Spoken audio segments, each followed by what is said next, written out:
الحمد لله رب العالمين والصلاة والسلام على أشرف الأنبياء والمرسلين وعلى آله وصحبه أجمعين. اللهم صل وسلم على سيدنا وحبيبنا وشفيعنا سيدنا ومولانا محمد صلى الله عليه وآله وسلم لرضاء الله تعالى. الفاتحة. أعوذ بالله من الشيطان الرجيم. بسم الله الرحمن الرحيم.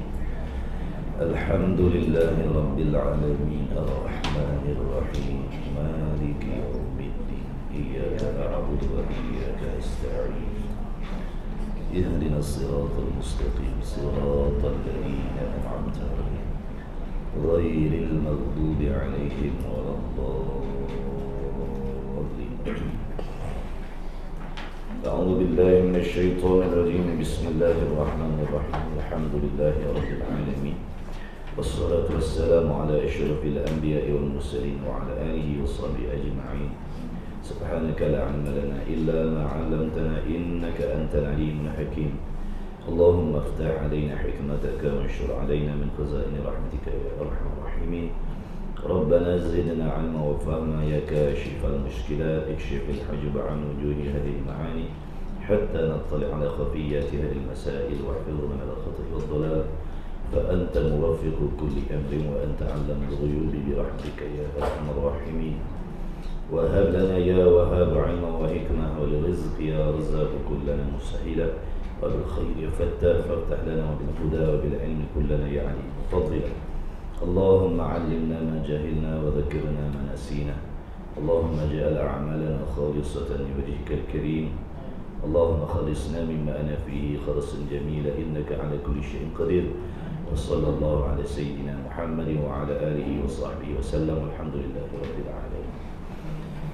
آمين يا رب العالمين. أما بعد السلام عليكم ورحمة الله وبركاته. Hadirin hadirat rahimakumullah yang dirahmati oleh Allah Subhanahu wa taala, yang senantiasa dalam rahmat dan ridha Allah Subhanahu wa taala. Alhamdulillah, syukur kita kehadrat Allah kerana kita masih lagi diberi peluang oleh Allah untuk meneruskan usaha memperbaiki ibadah kita di sisi Allah Subhanahu wa taala.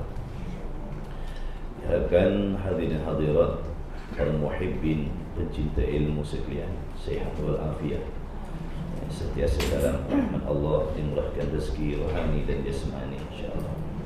Sama-sama kita menjaga niat kita di dalam majlis ilmu ini khususnya. Mudah-mudahan kita mendapat keberkahan dan keberkatannya insya-Allah. Amin ya rabbal alamin. Sambungan kita Misbah Munir muka surat 95.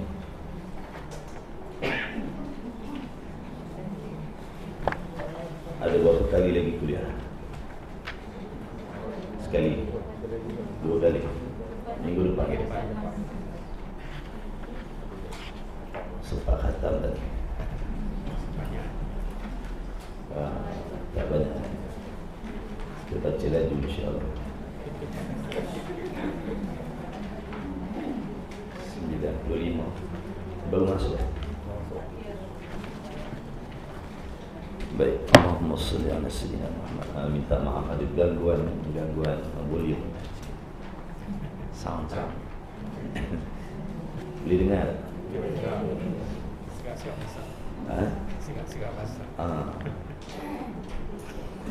Bismillahirrahmanirrahim. Qala Syekhul Musannifu rahimahullahu ta'ala wa nafa'ana wa iyyakum bi'ulumihi fid dharaini amin ya rabbal alamin. Telah berkatalah tuan pengarang, tuan penulis kitab ini, mudah-mudahan merahmati akan dia oleh Allah Subhanahu wa taala, dan mudah-mudahan kita semua dapat mengambil manfaat daripada karangan beliau dunia dan akhirat. Amin ya rabbal alamin. Huraian pada menyatakan perkara-perkara yang wajib diketahui akan dia, akan perkara serta i'tiqad. Huraian pada menyatakan perkara-perkara yang wajib diketahui. Maksud yang wajib diketahui di sini ialah wajib pada syarak. Seperti mana yang kita telah sedia maklum, perkataan wajib itu terbahagi kepada beberapa bahagian. Wajib aqli, wajib adi, wajib aradi, dan macam-macam lagi lah. Ada pun yang dikendaki di sini adalah wajib syar'i. Apa erti wajib syar'i? Perkara yang diperintah oleh Allah ke atas tiap-tiap mukallaf sebagai perintah yang muhkamah, yang putus. Tidak ada seorang pun yang boleh mengecualikan diri daripada melakukan perbuatan yang diwajibkan oleh Allah ataupun ilmu yang diwajibkan oleh Allah kepada kita untuk mempelajarinya. Bila kita sebut Allahumma salli ala Sayyidina Muhammad, ada kalanya kita wajib perbuat, ada kalanya wajib kita mengetahui. Ada dua. Jadi ilmu yang sedang kita belajar ini contoh ilmu yang wajib dipelajari. Macam solat tu perbuatan yang wajib dilaksanakan.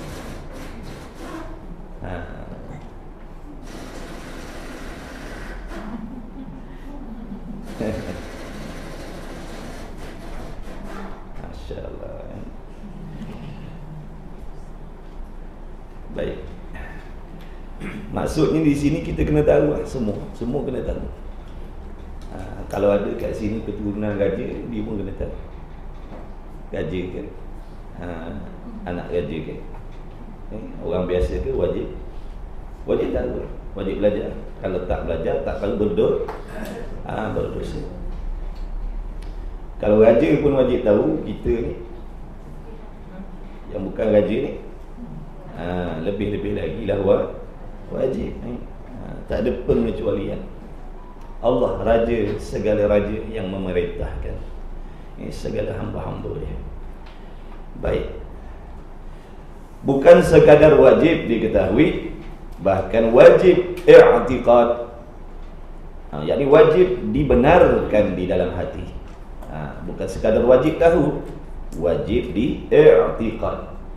Wajib diyakini di dalam hati, wajib diyakini di dalam hati. Kerana keyakinan kita itu akan memberi kesan kepada tindakan kita. Contohnya sekarang ni hadirin hadirat rahimakumullah, asbab daripada keyakinan, keimanan antum semua terhadap apa yang diperintahkan oleh Allah, menuntut ilmu, itu yang menggerakkan, menggesa diri tuan-tuan, puan-puan, berkorban masa, belanja, tenaga, perasaan dan macam-macam lagi untuk menjunjung perintah Allah. Baik. Bermula tiap-tiap barang yang didatang akan dia, yakni yang dibawa akan dia oleh Nabi kita Muhammad sallallahu alaihi wasallam. Tiap-tiap perkara, tiap-tiap barang, tiap-tiap berita, tiap-tiap cerita yang dibawa oleh Nabi kita Muhammad sallallahu alaihi wasallam daripada segala pekerjaan agama.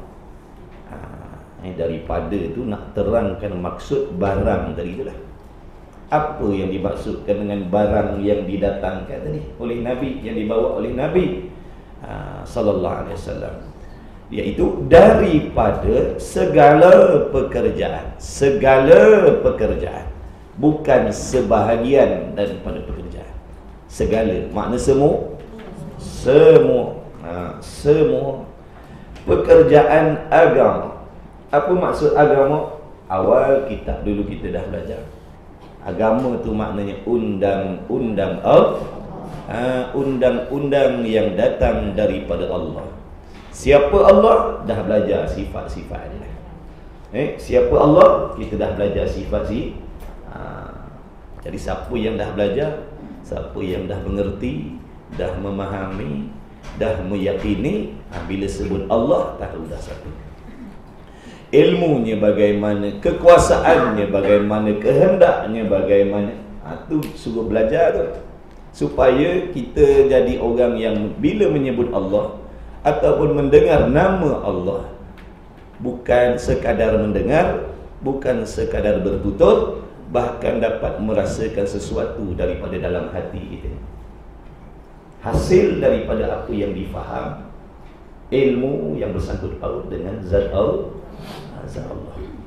Contohnya tadi kita kata undang-undang peraturan yang datang daripada Allah. Siapa dia Allah ni? Empunya undang-undang yang ilmunya maha meliputi, mengetahui segala perkara, yang telah mengetahui segala perkara sedia kala lagi, yang maha suci daripada bersifat zalim, yang tidak ada sebarang jenis kekurangan pada zat, sifat dan perbuatan dia.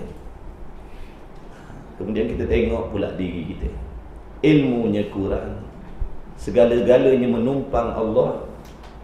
Adakah patut mempertikaikan undang-undang, peraturan-peraturan yang datang daripada Tuhan yang kita sendiri telah yakin ilmunya maha sempurna? Hanya orang yang tidak mengenal Allah sahaja yang akan mempertikaikan apa yang datang daripada Allah dan Rasul. Barangkali mereka hanya mengetahui tetapi tidak memahami, ataupun memahami tapi tidak meyakini. Dengan sebab itu dalam bab i'tiqad ni kena tahu serta yakin dan jazam dalam hati, pegang sungguh. Jadi apabila dikatakan agama itu adalah undang-undang, peraturan-peraturan yang dibuat oleh Tuhan empunya alam ini, sudah tentulah dia terlebih mengetahui tentang alam yang dijadikan, kerana dia empunya, dia pemilik sekalian alam, dia pemilik sekalian makhluk yang dijadikan. Dia yang maha mengetahui apa yang memberi mudarat kepada kita, apa yang memberi manfaat kepada kita. Maka Allah Subhanahu Wa Taala menetapkan undang-undang yang tertentu ini untuk kebaikan diri kita hamba yang namanya manusia dan jin, yang diperintahkan oleh Allah untuk beribadat agar mendapat kesenangan, kebahagiaan, kejayaan dunia dan akhirat. Allahumma salli ala sayyidina Muhammad.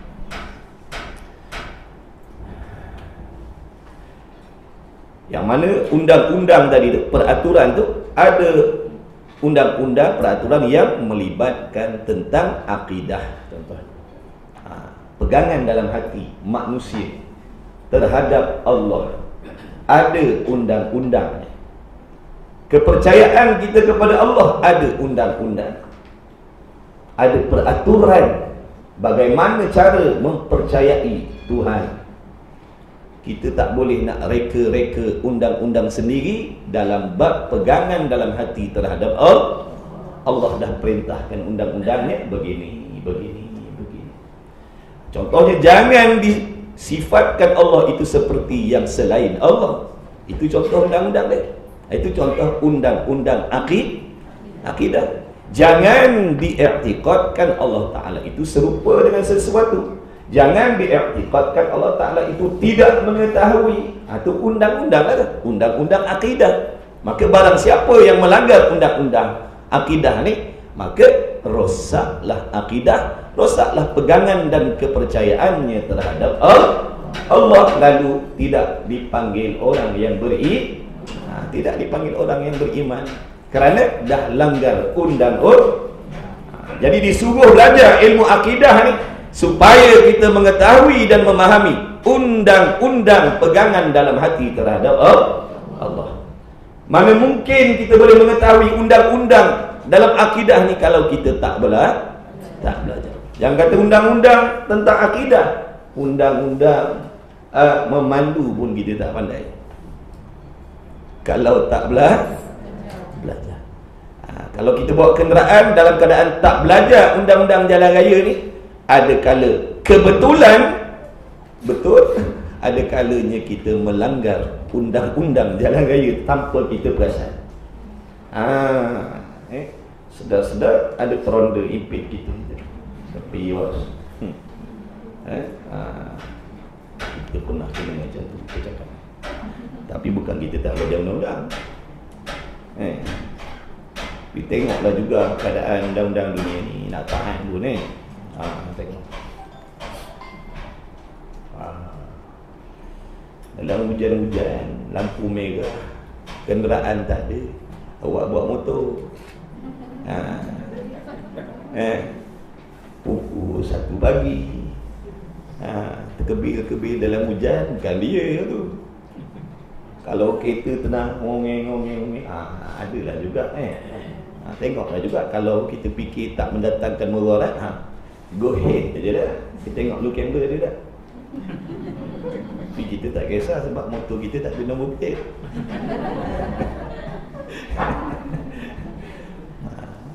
Jalan lepas kejap ronda sampai. Mana dia duduk tiba-tiba. Siap nak keluar pistol lagi. Macam kita bawa apa. Exhaust kita bising, mana nak dengar dia punya siren. Kata kau tak dengar. Minta maaf cikgu. Ceramah sikit. Aku tak nak tengok muka kau lepas ni. Kau jangan. Pandai lah, sembang lah. Baik, tu contoh. Tu dah belajar undang-undang tu pun terlanggar juga kadang-kadang. Apatah lagi yang tak belajar. Nampak tak? Tapi tak apa, kalau setakat undang-undang dunia ni langgar samannya gitulah, penjara ke, duit ke. Ini kalau undang-undang akidah, kalau dilanggar, tempatnya kekal dalam api selama-lamanya. Tu yang tak nak tu. Bukan bayangan duit dah. Diazab oleh Allah selama-lama, kekal dalam neraka, tak dikeluarkan. Kerana apa? Jadi orang yang tak beriman. Orang yang tak beriman kekal dalam neraka selama-lamanya, tidak berkesudahan duduk dalam tu. Wala'iyadzabillah min dzalik. Moga Allah jauh-jauh. Ni lebih-lebih lagi akhir zaman ni, macam-macam ada benda yang merosakkan akidah, cerita-cerita, hiburan-hiburan, yang dihidangkan, yang dijamu, yang ditabur. Kalau tidak ada pegangan akidah, kalau kita tidak memahami undang-undang akidah ni, tidak mustahil diri kita ataupun anak bini kita, cucu cicit kita, tidak mustahil akan tergelincir akidah mereka. Jadi kena pakat-pakat. Kita belajar ni, bawa balik rumah, sebarkan kepada keluarga terdekat. Ajak belajar tauhid, ajak belajar akidah. Kita, kawan-kawan kita, ajak mari belajar akidah, mari belajar akidah. Bantu agama Rasulullah sallallahu alaihi wasallam, bantu perjuangan Nabi sallallahu alaihi wasallam menyebarkan tauhid yang sebenar-benarnya di kalangan ummah.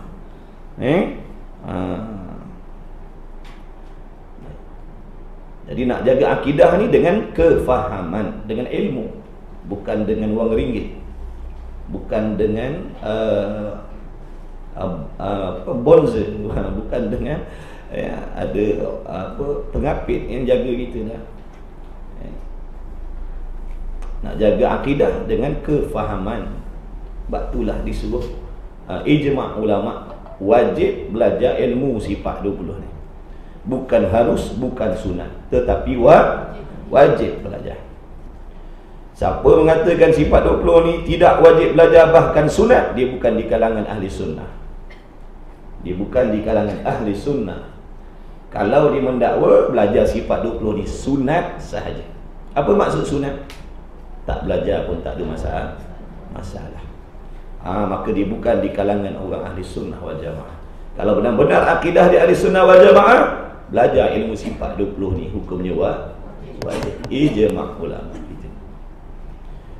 Maka jauhkan diri daripada ustaz-ustaz, ustazah-ustazah ataupun sesiapa yang mengajak kita, yang berdakwah kepada kita, yang berkempen kepada kita mengatakan bahawasanya tidak perlu belajar sifat 20 ni. Jauhkan diri, jangan dekat. Kalau dia datang, kita lari. Jangan dekat. Jangan bagi dia dekat dengan kita, kita pun jangan pergi dekat dengan dia.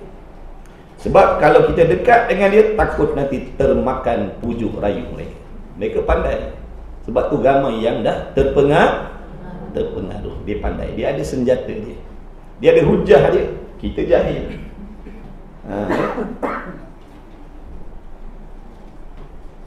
Kemudian kata musannif, ada 2 kali kelas ni kita baca dah, buku 1 kan buku kita balik.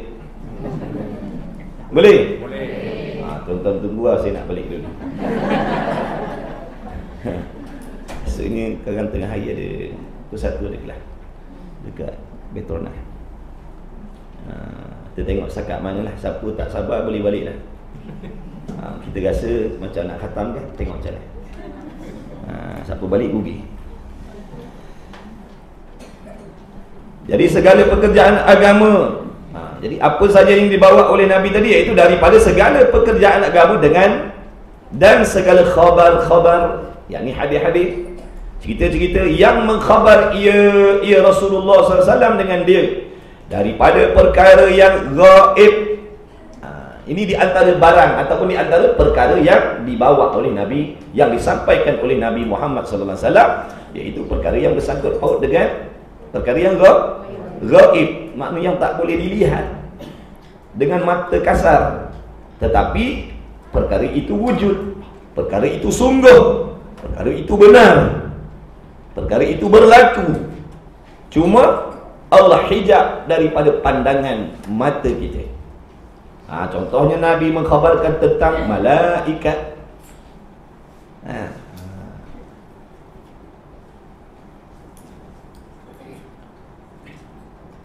Tentang dosa, tentang pahala.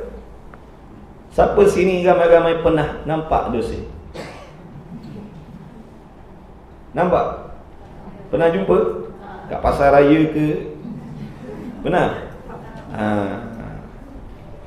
Pahala? Tak pernah nampak juga. Dah yang bersungguh-sungguh beribadat tu buat apa? Nampak apa tak nampak pula. Dengan mata hati. Perkara gaib ni tengok dengan mata hati. Orang yang mata hatinya terang, dia akan nampak yang nama pahala, dan dia akan nampak yang nama dosa.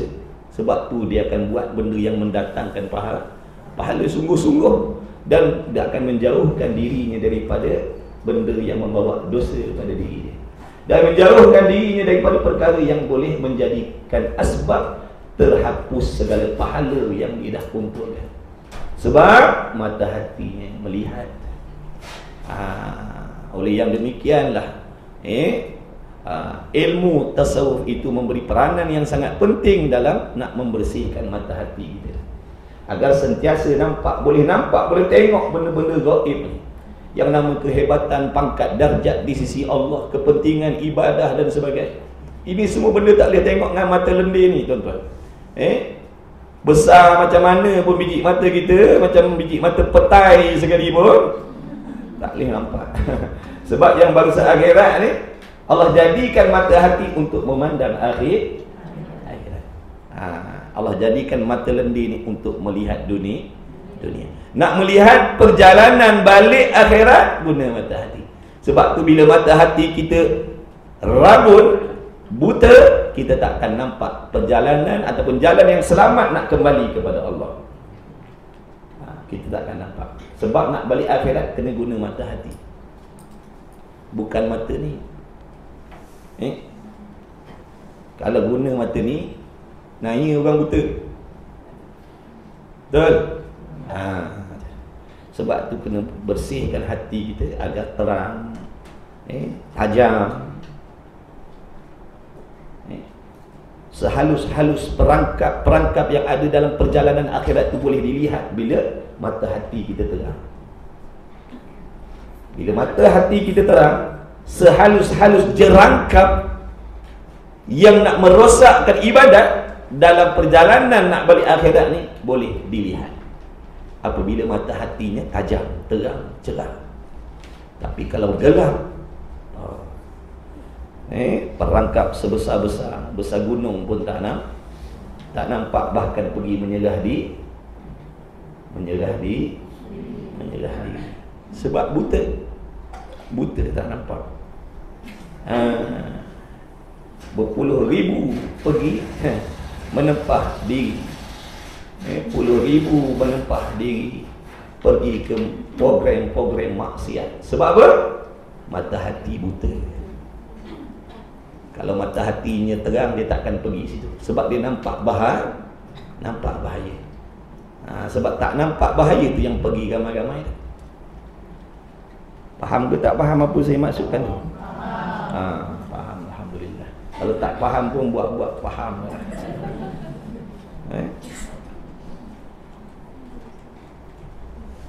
Benda baik disekat, maksiat dibiarkan. Itu sebab buta tu. Imam Ghazali kata, bila kita tak ada ilmu, hati kita ni buta. Dia akan berjalan, dia akan berlari seperti unta yang buta. Macam mana kalau unta buta berlari? Dia langgar tak? Semua dia langgar. Dengan pokok kurma pun dia langgar. Pokok kurma dia langgar habis. Terjun lubang, masuk telaga. Dengan tuan-tuan pun dia sepak. Dah buta. Sebab tu bila buta, bila kita ni buta hati, jahil, dengan Tuhan-Tuhan pun kita langgar. Na'udzubillah min zalik. Dan habis.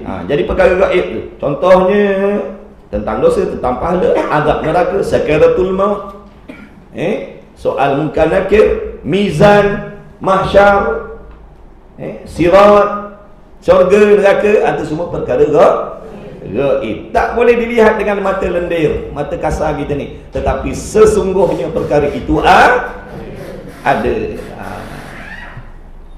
Malaikat, Nabi kata malaikat berhimpun di dalam majlis ilmu, mengerumuni majlis ilmu. Sungguh adalah malaikat ni. Kita sedang duduk di bawah sayap-sayap malaikat ni. Sungguh ke tidak? Sungguh. Sebab benda tu bukan cerita dongeng-dongeng. Cuma Allah tutup mata hati kita. Tak boleh tengok benda gaib ni. Mata kepala kita tak boleh tengok yang nama malaikat ni. Kalau nampak malaikat duduk kerumun kita punya majlis ni, tak ada bunyi trek-trek kat sebelah tu. Dengan dia pun lari. Dengan dia pun lari lah, terkejut tengok malaikat. Tapi ada sungguh. Mereka sedang bergembira dengan kehadiran antum dalam majlis ilmu.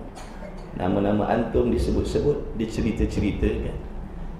Kerana bangga dengan apa yang sedang antum kerjakan. Sebab jaga niat kita. Mudah-mudahan kita dapat kelebihan tu. Harap-harapnya dah. Amin ya rabbal alamin. Dan sebagainya itu semuanya wajib atas tiap-tiap mukallaf menerima. Wajib terima semua. Nak buat, tak nak buat, tu nombor dua punya cerita. Nak buat, tak nak buat, tu cerita nombor dua. Cerita nombor dua. Yang pertama, mesti terima, setuju maksud. Hati mesti setuju apa saja yang disampaikan oleh Rasulullah SAW, meskipun tak terjangkau di akal fikiran. Terima, hati setuju, hati terima. Nak buat, tak nak buat, itu cerita nombor dua.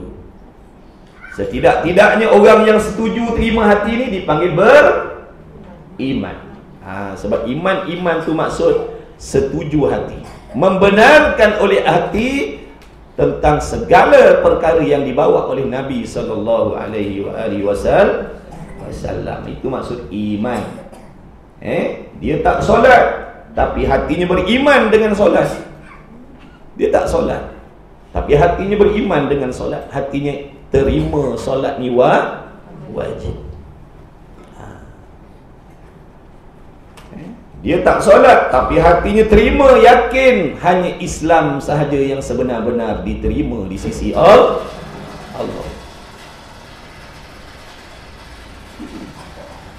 Bukan bagi kebebasan pada anak nak pilih agama apa yang dia suka. Macam cerita iman terbang tu bukan cerita mentega terbang. Tu cerita iman terbang tu. Hati-hati tengok cerita tu. Jangan tengok tu jarum-jarum syaitan. Bukan mentega terbang tu, iman terbang, Islam terbang tu. Na'udzubillah. Sebab tu tak belajar akidah, sebab tu jadi macam tu. Ingat benda akidah ni boleh buat lakon-lakon ke? Boleh buat lawak-lawak, lakon-lakon. Ini benda tak boleh buat lakon-lakon, tuan-tuan. Jaga-jaga. Ada benda boleh buat cerita, ada benda tak boleh nak buat cerita-cerita. Kalau nak sampaikan mesej, ada banyak lagi jalan lain yang lebih menjaga akidah. Kalau macam tu dipaparkan oleh pada masyarakat yang dah memang tak belajar, yang dah memang tak suka belajar agama ni, memang ada peluang besar ramai yang rosak akidah tanpa sedar. Cukup dalam hati mengiyakan, cukup dalam hati bersetuju dengan kalam-kalam yang diucapkan dalam cerita tu, cukup dah memurtadkan. Cukup dah. Cukup dah. Bahaya. Tengok. Golongan yang nak merosakkan akidah bersungguh, kita tak bersungguh nak jaga akidah. Kita tak bersungguh nak jaga akidah diri kita, keluarga kita, anak-anak kita, masyarakat kita. Sedangkan golongan yang nak merosakkan agama ni tak pernah berputus asa cari jalan untuk nak merosakkan akidah secara halus-halusan. Secara halus-halusan. Tu nak merosakkan akidah secara halus tu. Orang yang kata buta hati tadi tak nampak. Dia kata alah cerita je. Tapi bagi orang yang nampak, cerita tu merosakkan akidah. Semuanya wajib atas tiap-tiap mukallaf menerima, wajib terima serta i'tiqad dan mengaku di dalam hatinya dengan sungguh sekalian itu. Hatinya kena menyungguhkan. Solat 5 waktu sungguh, Allah Tuhan, Muhammad Rasul sungguh, hukum hudud sungguh, hukum-hukum jenayah yang Allah perintah dalam Quran itu adalah sungguh, benar, betul. Hukum poligami sungguh, sebut sikit dah. Banyak orang gagal tang situ tu. Semayang-semayang dah, kantoi tang situ. Sebab terikut nafsu yang tak setuju dengan hukum Allah. Jaga-jaga jaga-jaga. Kita bukan nak kempen dah, nak bagi tahu hukum. Jadi jangan tak setuju sampai ke hati tak beriman. Itu jadi kafir, na'udzubillah.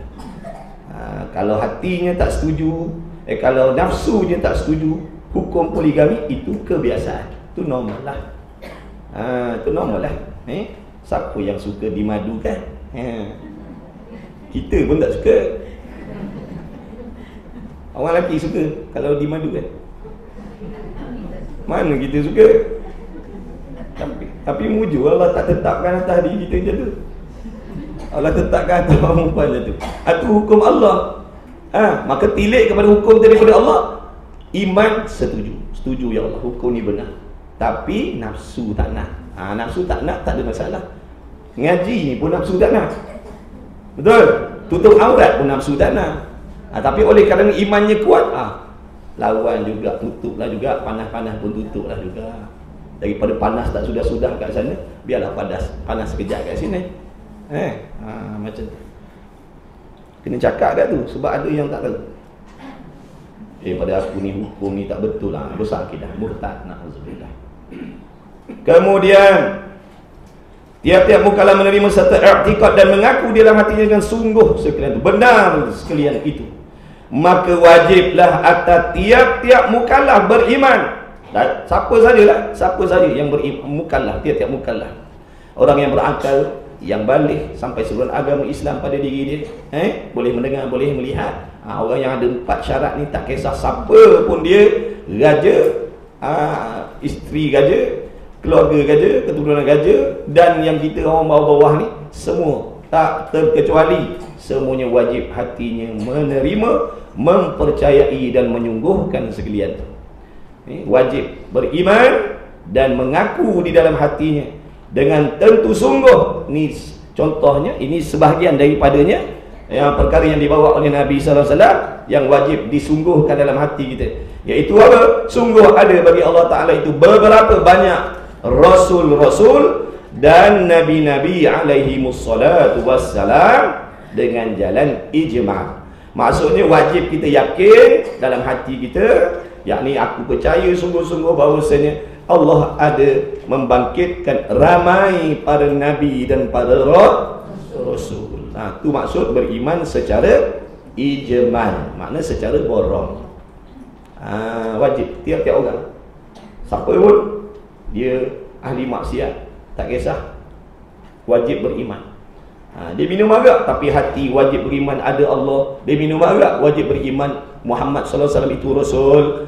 Dia minum arak wajib beriman arak itu haram. Maknanya dia dosa besar tapi tidak sampai murtad. Tapi kalau tonggang arak serta menidakkan hukum haram arak, maka jadilah murtad. Dia dedah aurat tapi dia mengaku, dia tahu dedah aurat ni hukumnya haram, maknanya dia beriman. Tapi kalau dia dedah aurat, dia kata dedah aurat ni tidak haram, jadi kafir. Dia tak solat tapi dia tahu haram tidak solat, wajib solat. Tapi kalau dia tak solat kerana tak percaya dengan wajib solat, jadi kafir.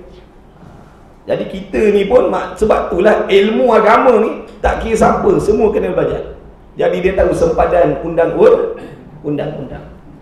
Dia kan tahu sempadan. Oh, tak boleh nak jahat pun, sini tak boleh, ni bahaya, ini sampai ni rosak akidah ni. Oh, tak boleh. Maknanya dia berhati-hati sebab dia ada ilmu. Dan sejauh-jauh mana pun kalau disesat, insya-Allah dia tahu cara nak patah balik sebab dia ada ilmu. Sebab tu siapa pun wajib belajar. Agama ni bukan untuk orang baik, untuk semua hamba Allah, untuk sekalian umat Nabi Muhammad SAW. Tak kisah siapa pun, mesti belajar agama. Jangan pisahkan diri kita dan keluarga kita, anak cucu cicit kita daripada ilmu agama. Jangan. Nak jadi orang kaya jadilah, nak jadi artis jadilah, nak jadi penyanyi jadilah, nak jadi apa pun jadilah, asalkan jangan pisahkan dengan ilmu agama. Sebab kalau dia ada ilmu agama, dia tahu sempadan. Dia tahu sempadan. Nak jadi pengarah filem, jadilah. Nak jadi pengarah filem apa? Bila dia tahu sempadan, nampak? Dia akan mengarahkan filem-filem yang tak menyentuh benda-benda yang boleh memurtadkan diri dia ataupun orang yang menonton cerita. Sebab tu agama ni penting sama-sama pun. Dia pengarah filem, dia wajib belajar tauhid, wajib belajar akidah, wajib belajar tasawuf, supaya ada takut dalam hatinya terhadap Allah. Kalau dia jadi orang kaya, orang berjaya atas dunia ni, dia akan jadi orang yang kaya serta takut dengan Allah. Jadi macam sahabat Nabi sallallahu alaihi wasallam radhiyallahu ta'ala anhu, ramai yang kaya tapi takut kepada Allah. Dia tak gunakan kekayaan dia untuk buat maksiat sebab dia takut kepada Allah. Tapi kalau kaya tanpa takut kepada Allah, dia boleh jadi macam-macam. Sebab tu tolonglah, jangan tinggalkan belajar agama. Jangan tinggal daripada belajar agama. Pakat-pakat ajak masyarakat kita belajar. Mari belajar, jomlah. Jangan pernah letih, jangan pernah lelah ajak orang lain datang belajar. Setiap ajakan kita diberi pahala oleh Allah, meskipun tak ada orang yang nak dengar apa yang kita buat, apa yang kita cakap, apa yang kita sampaikan, apa yang kita ajak. Diremeh-temehkan, tak ada masalah. Tetap dibayar gaji oleh Allah. Sebab tu mengajak kepada kebaikan ni jangan pernah lelah, jangan pernah berhenti. Sebab kita yakin perkataan kita tidak boleh mengubah manusia. La haula wala quwata illa billah. Yang memberi kesan, terkesan dalam hati orang itu adalah Allah, bukan sebab perkataan kita. Perkataan kita makhluk. Yang memberi kesan orang tu tertarik nak dekat dengan agama, kita sebagai asbab. Bukan kita yang mengubahnya, tetapi Allah. Sekalipun asbab diberi pahala oleh Allah. Dapat pahala. Kita ajak orang tak peduli pun. Kita kata mari belajar. Dia tak peduli pun, tetap dapat pahala. Kalau dia ikut, dapat bonus pahala jariah sampai bila-bila. Kita cakap katalah dalam 20 orang ni ada seorang je nak ikut, nak belajar lah. Dalam 20 orang ni seorang tu ikut, dia kata nak belajar lah. Ini dah dapat bonus lah. Daripada kejahilan dia sampailah dia jadi alim, sampai dia jadi pandai. Daripada tak tahu ibadat jadi pandai beribadat, daripada salah akidah jadi betul, daripada hati kotor jadi bersih, daripada tak kenal Tuhan jadi kenal. Segala apa sahaja amal ibadat yang dia buat, yang wajib, yang sunat, menjauhkan benda haram, semua pahalanya masuk dalam buku akaun kita. Tak mau? Banyak pahala ke?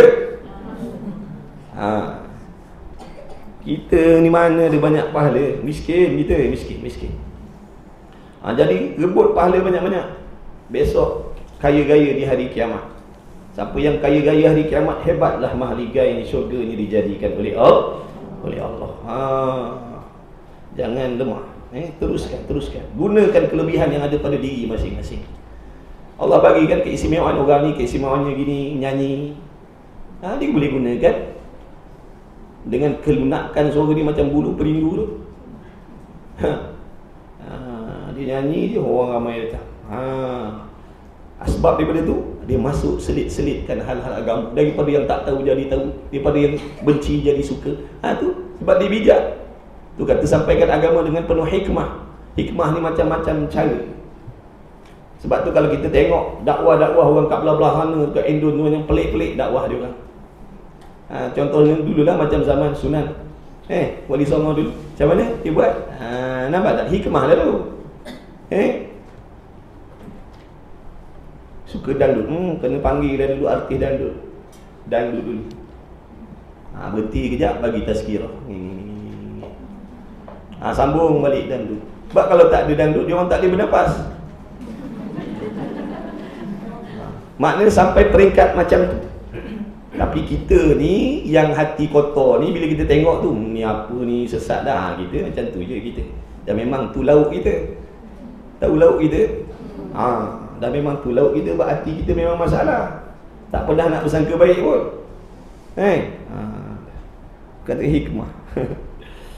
Allahumma salli ala sayyidina Muhammad. Jadi kita gunakan kelebihan yang ada pada kita untuk menarik kawan-kawan kita yang terdekat supaya marilah belajar. Jemaah kita. Nak bersukan-bersukanlah. Nanti masa kita belajar, nanti kita bersukan, kita belajar. Kita pocok-pocok, sebelum jadi pocong kita ngaji. Sungguh pocok-pocok, nanti lama-lama jadi pocong. Dipocongkan. Sebelum dipocongkan, memang kita belajar tauhid, akidah, tasawuf dan sebagainya. Tak salah nak pocong-pocong. Kena pada tempat. Ikutlah. Nak turunkan lemak 20 kilo ke 80 kilo ke, ikutlah. Kena pada tempat, tak ada masalah. Salah tempat, haram. Islam tak larang benda-benda tu. Islam kawal. Jangan pocok-pocok tengah-tengah pasar tu. Sengit-sengit serban kita nanti kan. Dah kita manusia, bukan malaikat. Ada nafsu. Dah. Kemudian kata musannaf, sabarlah tuan-tuan. 2 kali kuliah hari saya tak datang dah. Jangan risau.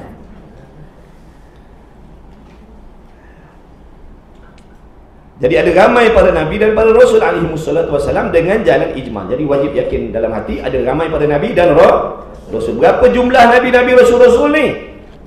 Serah kepada Allah. Itu pendapat yang lebih Utamanya serahlah pada Allah. Sebab tak ada yang mengetahui hakikat sebenar-benarnya melainkan Allah. Meskipun ada ulama dah sebut 313 lah, 124,000 dah macam-macam. Adapun 25 yang disebut di dalam Al-Quran, maka iaitu wajib atas tiap-tiap mukallaf mengetahui akan dia dengan tafsil. Adapun nama-nama Nabi Rasul yang Allah sebut dalam Quran, ini tak dapat tidak siapa pun dia mesti kena tahu nama 25 orang Nabi ataupun Rasul yang disebutkan dalam Al-Quran. Kena tahu, bukan kena hafal, kena tahu. Beza tu tahu dengan hafal. Tahu maksudnya kita maklum, sekalipun kita tak ingat, tapi bila terbaca nama, oh ni nama Rasul ni, tu maksud tahu. Kalau hafal, kita boleh sebut tiap-tiap seorang namanya, ingat dalam hati, itu hafal. Tapi tak wajib hafal, wajib tahu. Wajib tahu. Bila kita tengok ataupun dengar Zulkifli, Rasul tu, Ilyas, tu nama Rasul tu. Johan Johan bukan Johan pelawak tu. Bukan Rasul itu. Itu pelawak tu. Maknanya dia boleh sebab dia tahu. Tu sebut tahu. Kalau hafal lagi terbaik. Kalau tak hafal lagi terbaik. Hafal dah tu, selalu dengar lagu rap. Dia orang buat lagu-lagu tu, mudah nak hafalkan kita. Mudah kita nak mengapa. Dengar selalu buat kereta pergi balik kerja dengan Adam, Idris, Nuh, Soleh, dah tergapal dah. Baik, ada pun 25 tu wajib kena tahu. Siapa pun, meskipun dia raja, kena tahu tiap-tiap seorang nama Rasul. Iaitu dengan tafsir, dan iaitu 25 nama-nama Rasul yang Allah sebut dalam Quran. Adam alaihi salatu wassalam, Idris, Nuh, Hud, Saleh, baca laju lah, nak khatam. Ibrahim, Lut, Ishaq, Ismail, Yaqub, Yusuf, Ayyub, Shu'aib, Harun, Musa, Ilyas, Zulkifli, Daud, Sulaiman, Ilyas, Yunus, Zakaria, Yahya, Isa, dan Nabi kita Muhammad sallallahu alaihi wasallam. Salawatullah wasalamuhum ajma'in. Ada 25 orang tu. Jadi kena tahu nama-nama mereka tu lah. Supaya dapat kita bezakan dengan yang bukan Nabi, bukan Rasul. Dan yang lebih tinggi pangkat mereka itu ialah Nabi kita Muhammad sallallahu alaihi wasallam. Di kalangan para Nabi, para Rasul yang Allah utuskan, termasuklah yang dalam 124,000 tu, yang paling tinggi maqamnya, darjatnya di sisi Allah adalah Nabi kita Muhammad SAW. Wajib i'tiqad macam tu. Wajib yakin dalam hati Nabi kita yang paling tinggi darjatnya di sisi Allah. Wajib i'tiqad. Kan tadi tajuk awal tu dah begitu. Wajib tahu dan wajib i'tiqad. Wajib menyungguhkan dalam hati. Kalau orang tanya, sungguh ke Nabi kita yang paling tinggi darjat di sisi Allah? Sungguh Apa tak sungguh pula? Memang sungguh Bahkan sekalian makhluk pun ialah Nabi kita Muhammad SAW yang lebih sekali. Bukan saja di kalangan para Nabi, bukan saja di kalangan para Rasul, bahkan kalau nak diadukan pada segenap alam ni, seluruh pelusuk alam ni yang Allah ciptakan daripada tak ada kepada ada ni, masuklah malaikatnya, masuklah sekalian jenis malaikatnya, ketua-ketua malaikatnya, syurganya, arasnya, kursinya, Sidratul Muntahanya, Baitul Izzahnya, dan macam-macam lagi tu. Nabi kita Muhammad SAW lah yang terlebih mulia makhluk yang dijadikan oleh Allah. Bertuah kita jadi umat Nabi Muhammad SAW. Allahumma salli ala sayyidina Muhammad. Bertuah kita jadi umat Nabi Muhammad SAW. Umat yang terakhir, tapi yang terlebih dahulu melangkahkan kaki ke dalam syurga Allah. Mudah-mudahan kita semua direzekikan oleh Allah. Amin ya rabbal alamin. Nak masuk tak syurga dengan para nabi, para rasul, orang soleh, para syahidin, para syuhada. Nak tak dihimpunkan dengan orang-orang tu di padang mahsyar? Tak mau? Blackpink nak? Blackpink siapa yang jadikan idola, itulah kawan-kawan dia di padang mahsyar besok. Nabi dah pesan, kamu akan bersama orang yang kamu cinta, yang kamu kasih, yang kamu seronok dengan di atas dunia.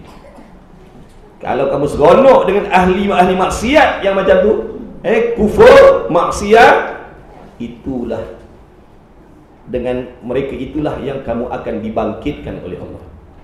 Kamu akan duduk sekali dengan golongan mereka.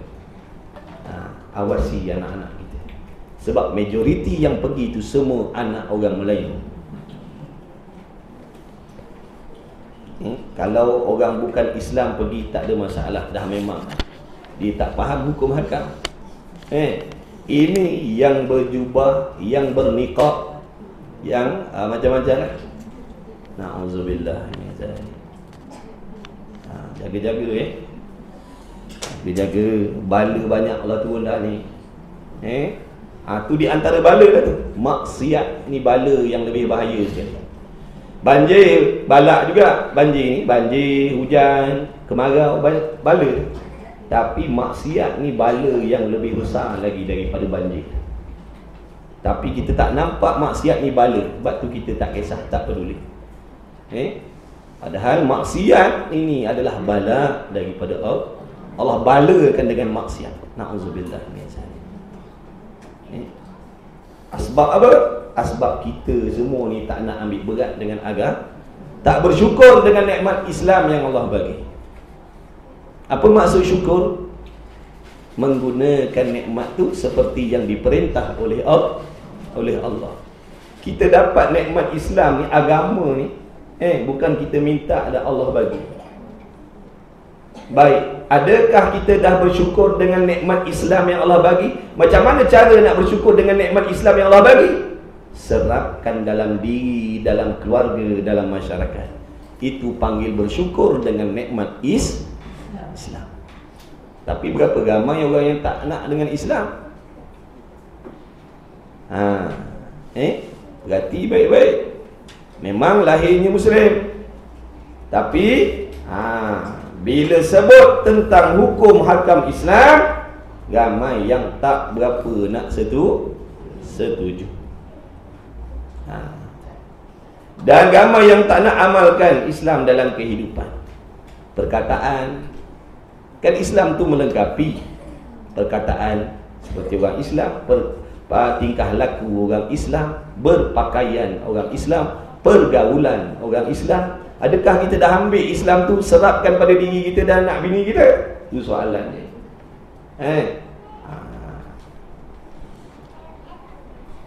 Jadi kalau kita bersyukur, alhamdulillah. Tapi bila kita kufur dengan nikmat Islam yang Allah bagi, maka Allah dah janjikan, Allah akan janji, Allah dah janji.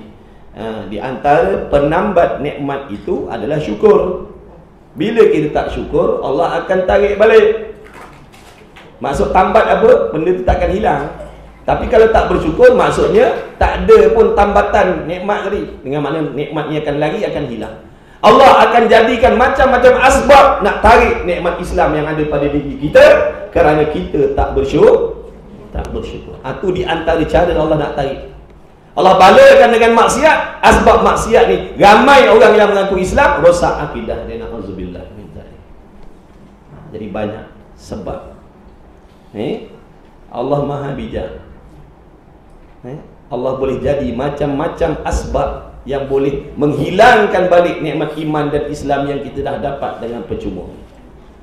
Sebab tu jangan, kata Imam Ghazali pesan, jangan terlalu seronok dengan nikmat iman dan Islam yang kita peroleh, sehingga kita sombong, leka lalai, tak ambil peduli dengan agama Islam. Majlis ilmu tak nak belajar. Dah nak memahami Islam dengan belajar ilmu lah. Cuba kita tengok dalam masyarakat qaryah kita, berapa ramai yang ambil peduli dengan majlis ilmu yang diadakan dalam kampung masing-masing. Penduduk kampung, penduduk taman 500 orang, yang datang surau 10 orang. Betul ke tidak? Maksudnya di sini, ramai yang tak ambil peduli dengan agama. Jadi tak mustahil Allah turunkan balak macam tu. Ramai tak bersyukur, ramai tak hargai apa yang Nabi bawa. Tanda tak hargai, tak nak belajar apa yang Nabi bawa. Itu namanya tak hargai perjuangan Nabi SAW bersusah-susah dengan para sahabat, bersusah-susah. Ada yang jadi janda, ada yang jadi duda, ada yang jadi yatim piatu dan macam-macam nak membawa Islam kepada kita. Bila sampai kepada kita Islam ni dengan mudah-mudah, kita buat tak tahu. Maknanya kita tak hargai apa yang dibawa oleh Nabi SAW. Kalau betul hargai, ambil berat, ambil peduli, ambil tahu, belajar. Time cari duit, time cari harta, time cari ilmu agama, cari ilmu agama. Jangan habis masa kita 24 jam tiap hari, tiap minggu, tiap bulan, sepanjang tahun bersibuk dengan hal-hal urusan dunia dan membelakangkan urusan agama.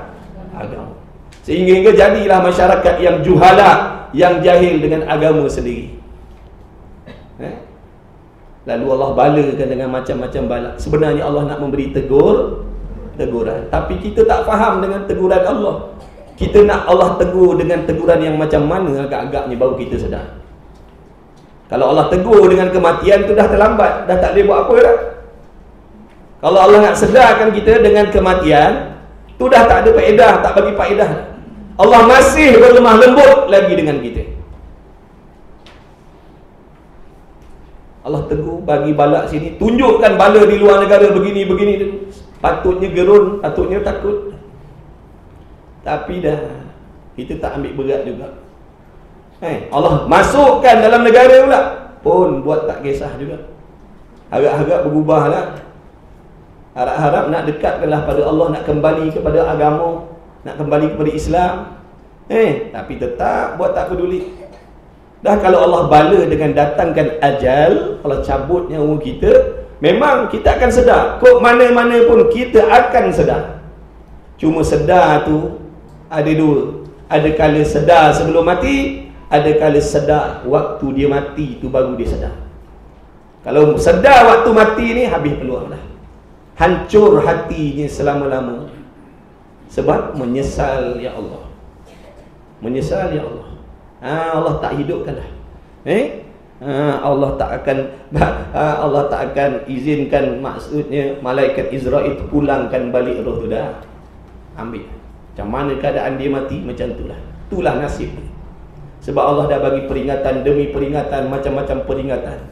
Lepas satu-satu Allah tegur dengan bala. Allah tegur, Allah wakilkan alim ulama, orang-orang soleh, mengingatkan, mengajak, kita buat tak peduli. Allah tegur dengan bala, pun tak peduli juga. Tunggu sampai masa bila Allah dah sangat-sangat menyampah, meluat dengan kita, Allah akan biarkan kita dalam kesesatan. Allah akan biarkan kita dalam kesesatan. Sebab Allah dah jemu dengan kita. Orang panggil istidraj. Allah akan turunkan istidraj. Allah biarkan kita bebas hidup tanpa beragama, biar sampai masa Allah sentap nyawa kita mati dalam kesesatan. Na'udzubillah min dzalik. Adakah kita nak Allah tegur kita sampai macam tu? Kalau tak nak, kena bertindak. Bertindak. Ajak agama, ajak diri kita, ahli keluarga kita belajar agama. Cukup dengan belajar agama, nanti Allah akan bagi kesedaran macam-macam. Daripada belajar tu akan dapat petunjuk hidayah daripada Allah. Macam-macam benda boleh tahu bila belajar. Kemudian kata musannif, dan yang lebih tinggi pangkat mereka itu ialah Nabi kita Muhammad sallallahu alaihi wasallam, bahkan sekalian makhluk pun ialah yang lebih sekali, maknanya yang lebih afdal sekali Nabi kita Muhammad sallallahu alaihi wasallam. Nak dibandingkan dengan segala makhluk yang dah diciptakan oleh Allah, Nabi kita sallallahu alaihi wasallam yang paling mulia di sisi Allah. Dan pangkat yang kedua di sisi Allah adalah Nabi Allah Ibrahim alaihi wassalam.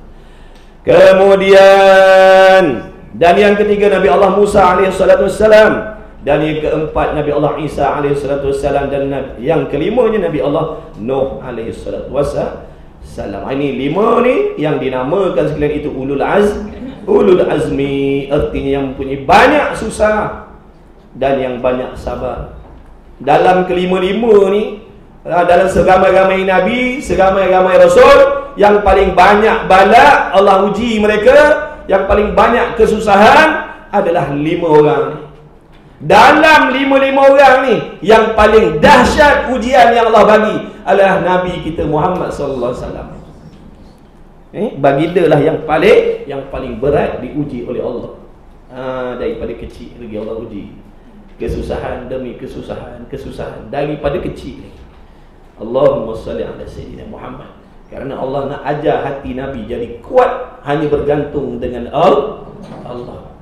Tak bergantung dengan mak, tak bergantung dengan ayah, tak bergantung dengan nenek, tak bergantung dengan datuk, dengan pak saudara dah. Allah ajar hati Nabi SAW hanya bergantung kepada Allah saja. Kita ingat kita dah susah ke? Nabi jauh lebih susah daripada kita lagi. Dalam bantal kita apa? Bantal tidur kita. Kapas. Manik-manik macam-macam. Dalam bantal Nabi apa? Daun-daun kering. Padahal dia penghulu segala makhluk, kekasih Allah. Sepatutnya selayaknya bantalnya intan berlian, emas permata. Tidur atas intan berlian, tidur atas emas perak. Tapi tak tidur atas pelepah tamar. Kita tidur atas tilam tak tahu berapa ribu, dengan tuan-tuan tenggelam. Dengan tuan-tuan tenggelam punya empuk ni tempat tidur kita. Padahal kita banyak dosa dan maksiat dengan Allah. Tapi kita rasa susahnya lah hidup. Padahal balak yang Allah bagi pada kita jauh lebih ringan daripada apa yang Allah bagi pada Nabi sallallahu alaihi wasallam. Nak tahu, nak rasa syukur hidup ni, belajar sirah Nabi Muhammad sallallahu alaihi wasallam. Belajar sirah. Ada masa belajar sirah. Baru tahu hargai. Kita ni rupanya jauh lebih senang lenang nak banding dengan Nabi sallallahu alaihi wasallam. Barulah kita tak merungut dengan ujian, kesusahan, kesempitan rezeki dan sebagainya. Ada kita pernah sampai ikat perut kita dengan batu? Tak pernah. Anak-anak kita ada pernah sampai macam tu? Mana ada. Tapi Nabi alami. Nampak tak? Pun kita tak bersyukur, pun membazir, pun meremehkan rezeki yang masuk dalam dapur kita. Balik-balik kangkung, bawa lah kongkang kadang-kadang. Balik kangkung. Ini je yang abang beli, ni je yang awak bawa balik. Celah gigi je, baik tak payah beli je ni. Sombong dengan nikmat rezeki Allah. Tunggu nanti satu masa makan patuk jagung dengan ayam dalam reban. Dah sombong, Allah uji ya. Waktu Allah bagi nikmat banyak tak bersyukur, sombong. Ada orang lain tak makan, kita tak tahu. Tak jumpa makanan. Anak bini orang lain kadang-kadang tak jumpa makanan. Itulah hikmah ni Ramadan ni. Doa pada Allah, mudah-mudahan kita semua dipanjangkan umur oleh Allah. Dapat mendidik diri kita, hati kita khususnya dengan Ramadan. Jadi hati yang qanaah, yang zuhud, yang syukur dengan nikmat yang Allah bagi. Itu hikmah berpuasa, nak menipiskan hati. Nak menipiskan hati. Jadi waktu nak berbuka, jangan macam kenduri. Itu tak sampai matlamat puasa. Tak sampai matlamat puasa. Kalau macam tu tak sampai matlamat puasa. Kerana puasa ni nak didik hati jadi lembut, jadi nipis, mengerti dan memahami bagaimana perasaan orang fakir miskin. Tengok orang fakir miskin macam mana. Puasa, tak puasa, tetap tak boleh nak mewah-mewah dengan makan minum. Puasa ke tak puasa ke, mereka tetap tak boleh nak bermewah-mewah dengan makan minum. Boleh tengok je makanan sedap-sedap, tapi tetap tak boleh makan walaupun tak puasa. Sungguh ke tidak? Sungguh. Jadi Allah nak ajar kita ni macam tu bulan Ramadan. Tengok makanan tak boleh makan. Macam mana perasaan?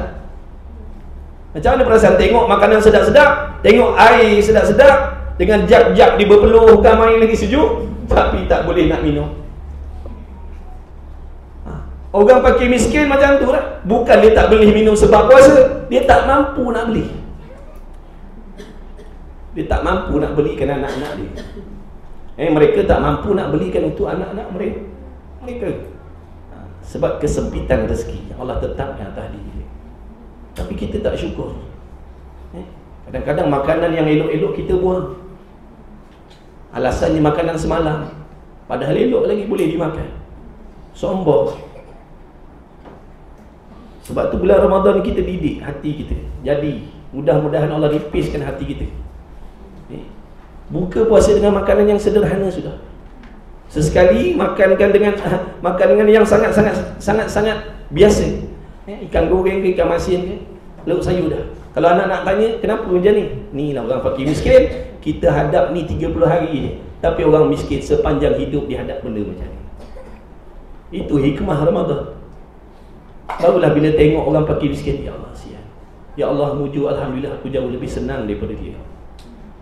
Ini puasa, waktu buka puasa macam kenduri kahwin. Itu bukan menipiskan hati, itu mengeraskan hati. Nabi dah pesan, dengan banyak makan mengkeraskan hati. Kita insya-Allah azam nak latih bulan Ramadan akan datang ni. Amin ya Allah, insya-Allah. Ajar anak kita selalu bagi makan mewah-mewah tiap malam tertentu, tiap minggu pergi makan kedai mewah-mewah. Macam mana hati mereka nanti? Dah terbiasa dengan mewah. Allahumma salli ala Sayyidina Muhammad. Kemudian yang dinamakan sekalian itu ulul azmi, artinya yang mempunyai banyak susah dan banyak sabar. Sebab apa banyak susah banyak sabar? Kenapa banyak sabar? Sebab banyak ujian. Banyak ujian zahir batin. Nabi-nabi rasul-rasul ni hadapi ujian zahir dan batin. Dan yang lain-lain itu, maksud lain-lain itu para nabi dan rasul yang lain-lain selain daripada 5 ni, berlebih kurang pangkat mereka itu yang tak dapat kita tafsirkan dia. Maknanya selebihnya tu serahlah kepada Allah. Siapa yang duduk di tangga yang ke-6, yang ke-7, yang ke-8, yang seterusnya, itu urusan Allah. Jangan kita pandai-pandai nak nunjuk memandai pula. Kita buat kitab kita sendiri yang ke-6, yang ke-7, yang ke-8. Jangan pandai-pandai. Yang lebih tu pangkat darjat sampai tinggi lebih sisi Allah, itu urusan Allah, bukan urusan kita. Jangan pandai-pandai kita nak kata nak bandingkan Nabi Allah Zulkifli dengan Zakaria. Zulkifli lebih lagi daripada Zakaria. Jangan. Lama besar-besar pun tak buat. Kita jangan nak memandai-mandai. Dan setengah daripada yang jadi Nabi itu Sayyidina Khidir, Nabi Allah Khidir, dan Khalid bin Sinan dan Hanzalah bin Safwan. Dan semuanya yang tersebut itu, apabila disebut akan dia, nescaya ia mukallaf tadi tahu dan mengaku ia di dalam hatinya dengan sungguh mereka itu tadi jadi Nabi. Nampak tak? Jadi nama-nama yang tersebut tadi tu, kalau sebut dia Zulkifli, dia kata tu Nabi Rasul tu. Yunus, Zakaria, makna dia maklum tahu tu Nabi, tu Rasul. Bila sebut lain daripada tu, dia kata itu bukan Nabi. Itu maksud dia. Dan tidak wajib atas mukallaf menghafaz akan dia akan 25 tadi. Tak wajib hafal 25 tadi. Tetapi jika ia hafal juga, maka itu yang terlebih baik daripadanya. Dan setengah daripada yang wajib i'tiqad, bahawa ini wajib i'tiqad, wajib yakin sungguh-sungguh dalam hati bahawasanya apa? Jadi Nabi itu daripada semata-mata kehendak Allah ataupun pilihan Allah. Wajib i'tiqad, yakin sungguh-sungguh. Takkan jadi Nabi, takkan jadi Rasul kecuali orang yang Allah pilih. Tak dapat bagi siapa-siapa. Tak dapat, tak boleh, mustahil bagi siapa-siapa pun, maksudnya berusaha walau dengan sekuat-kuat usaha sekalipun. Maksud usaha di sini sekuat-kuat usaha beribadat. Satu hari 30 kali khatam Quran bulan puasa. Bayangkan tu, satu hari 30 kali khatam, bukan 30 juzuk, 30 kali khatam satu hari. Sembahyang sunat tak berhenti. Badan jadi kuh kering puasa. Mata tak tengok maksiat, telinga tak dengar benda maksiat, mulut tak cakap benda maksiat, hati bersih. tak boleh menaikkan pangkat menjadi nabi. Tak boleh. Apatah lagi roh, apatah lagi Tuhan. Kan dulu dah sebut pasal ajaran sesat dulu ke belum? Ada yang kata belum tu tak datang tu, ataupun tidur masa kita baca. Kan ada pegangan tu, dia kata bila sampai tahap beramal begini-begini, naik darjat, jadi darjat ke Tuhan. Itu semua murtad, itu semua kafir, syirik. Jadi Nabi pun tak boleh dengan usaha ikhtiar, jadi Tuhan pula dah. Jauh, jaga fahaman macam-macam pelik-pelik dalam masyarakat ni. Ada juga rupanya yang teringin nak jadi Tuhan. Ingat Firaun je. Na'udzubillah. Kalau dah jahil, tak mustahil tuan-tuan. Bila dah jahil, tidak tak mustahil terjerumus ke lembah-lembah yang macam tu. Bila jahil, mudah ditipu oleh nafsu dan syaitan ke jalan kesesatan.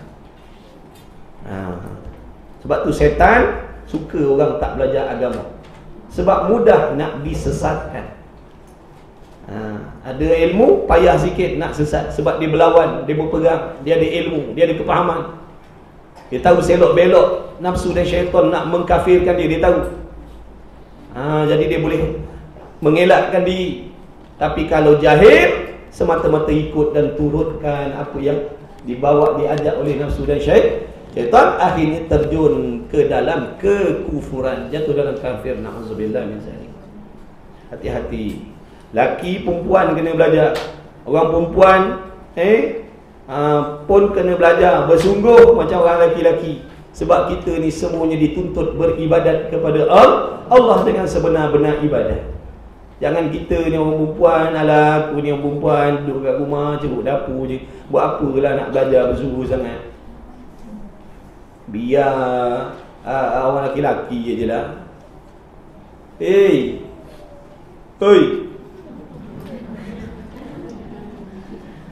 Tak kira lelaki ke perempuan, semua ni diwajibkan ibadat dengan sebenar-benar. Tak kira lelaki ke perempuan, hati mesti bersih dari sebarang sifat yang dibenci oleh Allah. Tak kira lelaki ke perempuan, wajib belajar ilmu tasawuf, ilmu yang nak membersihkan hati agar kita memperolehi ihsan dengan Allah. Jangan bagi orang laki-laki je. Dah kita perempuan tak nak masuk syurga ke? Tahu pun nak. Biar ada yang nak tapi tak belajar. Nak tapi tak nak belajar. Buatlah sebab. Jangan jadi Mu'tazilah Jabariyah, serah takdir. Kalau Allah takdirkan aku jadi orang baik, aku akan berubahlah nanti. Tu Jabariyah. Fahaman Jabariyah tu. Kita ahli sunnah dah. Kita kena buat sebab, tapi kita tak bergantung dengan sebab. Buat sebab, tapi hati tak bergantung dengan sebab. Sebab tak boleh mengubah. Yang mengubahnya Allah. Tapi sebab yang dibuatkan tu, sebab-sebab yang dibuat itu adalah apa? Sebagai tujuan untuk kita memperolehi pahala daripada Allah. Jadi belajarlah. Mari pakat belajar. Tak payah kena bayar tiket sampai 100, 2,000, 3,000. Pergi je. Yang kena bayar pun rumah ngaji. Dia yang bayar, hantar dia lah. Pun kalau bayar, kalau tak bayar, nak kata apa? Alhamdulillah lah. Benda free. Datanglah belajar. Bukan sari suntuk pun. Belajar sahabat, tuan-tuan, puan-puan, hamba-hamba yang dimuliakan Allah, belajarlah. Siapa pun kita, belajarlah agama. Rambut perang ke, rambut biru ke, ikutlah. Belajar. Seluar pendek sebelah kaki ke, ikutlah.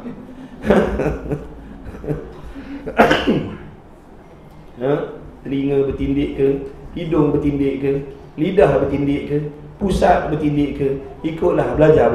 InsyaAllah semua tindik-tindik itu akan tertanggal bila dah dapat ilmu manfaat.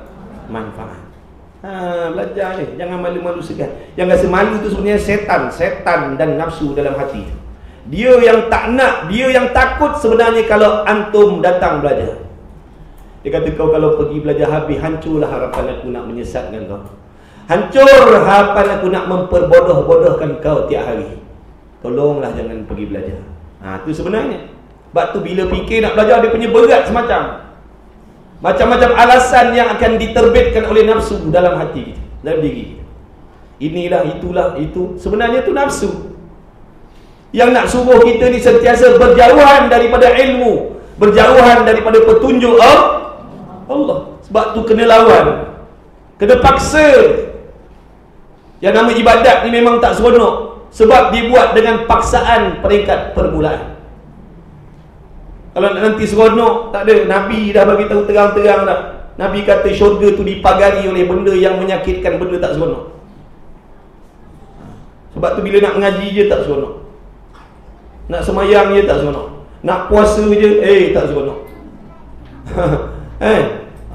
Nak kena tarawih tak seronok. Dengar kuliah tak seronok. Dengar nasihat tak seronok. Sebab ibadat. Sebab itulah jalan nak menyampaikan kita kepada syurga. Nabi pesan dah. Betul dah tu. Lepas tu Nabi kata, jaga-jaga hati-hati. Neraka itu dipagari oleh benda yang menyeronokkan. Benda yang menyeronokkan, itulah jalan-jalan nak ke neraka. Nabi SAW yang bersabda, Nabi tak dusta. Apa maksud seronok? Benda-benda yang diseronok, disukai oleh nafsu. Kan nafsu ni, dia punya perangai, dia suka berseronok. Tak mengaji seronok tak? Jujur. Tak seronok? Bohong. Mesti seronoknya. Tak mengaji, seronok. Tak solat, seronok. Tak payah puasa. Aku tak nampak nak bulan mana tahu. Tak jadi puasa tahun ni. Seronok kita. Tok guru tak datang kuliah, seronok tak? Bohong, tak seronok. Dalam WhatsApp tu bohong je. Alah, tak datang. Alah, bohong je tu. Punya nafsu kau main. Dalam hati, asal tak beritahu awal, last minute pun kata tak datang. Kalau beritahu awal, dah pergi tepi pantai lah kita orang. Sian, ustaz kena marah. Dia tak datang, tak pula tak beritahu.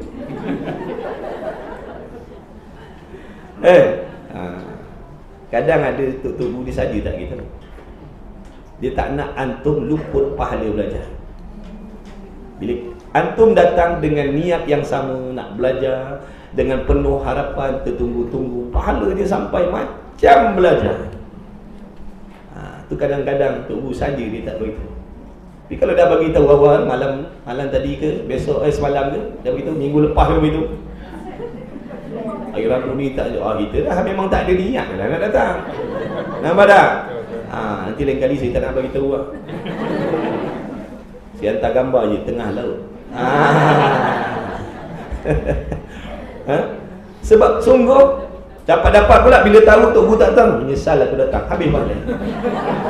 Sungguh tiba-tiba tunggu pukul 10.30 tak sampai, 11 tak sampai, tiba-tiba abang itu dia kata tak jadi tak. Saya terlupa nak beritahu abang dia. Masa tak begitu, menyesal aku datang ini, habis balik. Tak ikhlas rupanya datang tadi. Bukan datang kerana Allah, datang kerana guru. Jangan datang kerana guru, kita belajar kerana Allah. Memang paksa, mula-mula memang kena paksa belajar ni. Tak ada maknanya seronok belajar ni. Dalam hati menyirap, bila nak berhenti. Tu contoh lah, sekadar contoh. Sebab tak seronok. Tapi kalau tengok konsert, cepat dah habis. Padahal 3 jam dah. Bukan masa je dah habis sekejap je, duit pun dah habis dah. Dah habis. Baru nak berjoget panas-panas, baru nak panas-panas badan baru. dah habis, punyalah cepat. Maksiat memang rasa seronok. Benda seronok tak rasa lama. Yang rasa lama ni benda tak seronok. Benda tak seronok seminit rasa, na'udzubillah min zalik. Sebab tu azab ni, nama azab Allah tu sangat-sangat dahsyat, tak seronok dia. Sebab tu tak boleh nak digambarkan macam mana azabnya neraka Allah tu. Kalau dah sekejap tu rasa bertahun, Allah, ini dah memang tak berkesudahan, tak tahu macam manalah azab. Minta Allah jauhkan semua, ya Allah, amin ya rabbal alamin. Siapa nak balik kita nak baca lagi ni, nak khatam ni. Cuba. Kemudian ingat tu, tak boleh nak naik pangkat jadi Nabi Rasul dengan bersungguh-sungguh usaha ibadat. Yang bolehnya naik martabat menjadi kekasih Allah tu boleh, baik laki baik perempuan, semaksiat mana dia sekalipun, sebesar mana dosa dia sekalipun, bila dia taubat sungguh-sungguh dengan Allah, mengaku dengan Allah, menyerah diri dengan Allah, berazam dengan Allah nak baiki diri zahir batin, menuntut ilmu, fahamkan agama, nak beramal sungguh-sungguh, dia akan kemudian memperbanyakkan ibadat selain daripada menjaga ibadat yang wajib-wajib, memperbanyakkan ibadat yang sunat-sunat, tak sentuh benda haram, insya-Allah akan naik darjatnya daripada hamba maksiat menjadi kekasih Allah. Tu kita semua ada peluang. Semua ada peluang. Jangan tak nak rebut pula peluang tu. Semua. Contohnya, dia peminum arak, dia ada peluang menjadi kekasih Allah. Dia orang yang suka dedah aurat, dia orang yang suka bergaul bebas, dia orang perzina, dia ada peluang menjadi kekasih Allah. Belum terlambat kalau belum datang ajal. Jadi cepat-cepat sambut, cepat-cepat ambil kesempatan. Allahumma salli ala Muhammad. Belajar. Jangan malu, jangan segan belajar. Agama, ilmu ni untuk semua, bukan untuk golongan tertentu. Kemudian kata musannif lagi, dan wajib i'tikad bahawasanya kesudahan jadi Nabi itu adalah Nabi Muhammad sallallahu alaihi wasallam. Tak ada dah Nabi dan Rasul selepas daripada Nabi kita Muhammad sallallahu alaihi wasallam. Maka jika ada sesiapa yang mendakwa ni makna mengaku, siapa ngaku jadi Nabi, sama ada diumumkan pengakuan dia tu, diumumkan di live TikTok, di Facebook, di mana Twitter ke, di mana ke, dalam TV ke, mana ke, diumumkan, nak bagi tahu ni, sesungguhnya aku ni adalah Nabi ataupun aku ni Rasul akhir zaman ni, selepas daripada Nabi Muhammad, kata dia. Apa jadi tu? Nescaya jadi ia orang yang mendakwa mengaku jadi kafir dengan ijma'. Murtadlah dia. Yang mengaku tadi tiba-tiba ada pula 2, 3, 4 orang kawan dia mengiyakan, membenarkan, setuju dengan pengakuan dia sebagai Nabi Rasul tadi. Maka dengan kawan-kawan itu pun turut jadi murtad juga. Jangan kita mengiyakan pula. Kalau ada orang mengaku jadi Nabi Rasul, jangan kita mengiyakan. Kalau kita mengiyakan, dengan kita murtad. Na'udzubillah min zalik. Pun kena bagi tahu kan tu. Kalau tak tahu, itulah buktinya tu. Yang ngaku-ngaku jadi Rasul, jadi Nabi, tak kira perempuan ke Melayu, tak kira perempuan ke lelaki, ngaku jadi Nabi, ada yang mengiyakan. Sebab jahil lah tu. Sebab tak percaya ni akidah ni, dia tak pegang betul-betul dalam hati. Sebab tadi dia kata kena pegang sungguh tak ada dah Nabi Rasul selepas daripada ni. Buatlah ibadat sampai boleh terbang ke langit sekalipun, kau takkan naik martabat jadi Nabi.